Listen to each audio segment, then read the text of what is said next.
Aurora Province.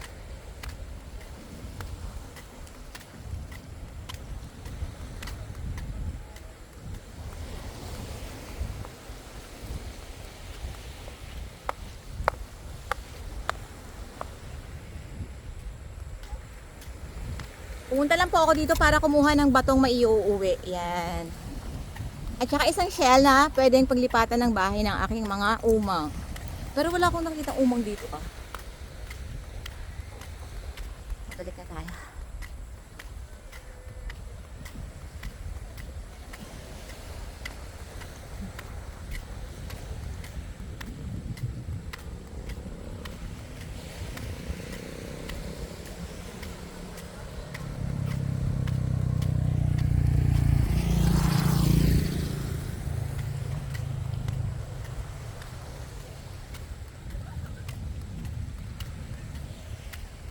Sarap dito mamasyal. Kanina nagpunta ako, sobrang init. Ito pala yung best time na pumunta dito na hindi ka masusunog.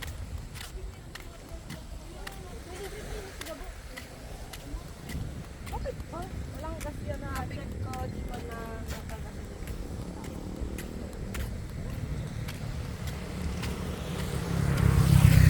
So yung ibang mga mangingisda, umaalis sila ngayon. Para siguro mamayang gabi darating sila o yung iba. Bukas. Bukas na umaga. We don't know. I don't know. Zone 1. So dito sa seaside na to,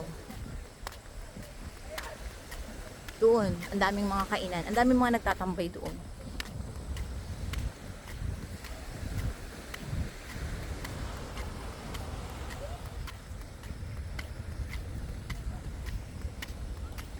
So ito ang kaganapan dito.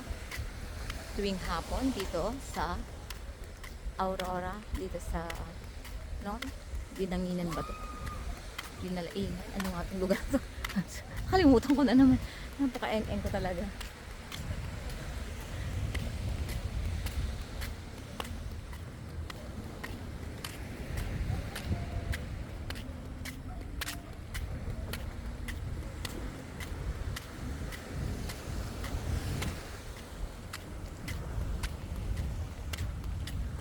Sarap tumawid sa kabilang isla na yan, no?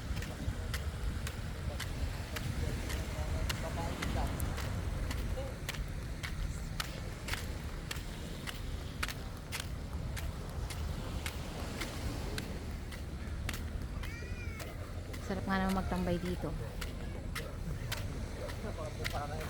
Babalik na tayo doon sa aking mga kasama dahil baka hinahanap na nila ako. Ay, sarap naman sumakay doon sa bangka.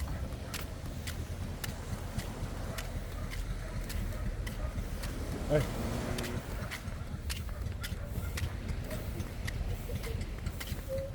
So ang pangunahing ikinabubuhay dito ay ang pangingisda, ang pagsasaka at ang pagniniyog o tinatawag siguro mga kopra, pagkokopra. Ay, sarap naman ng gulay na yun.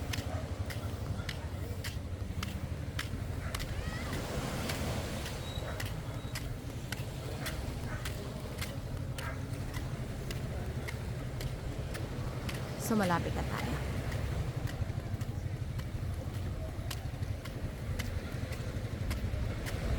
Ang dami ng tao sa part na yun. Oh. Niliguan na sila.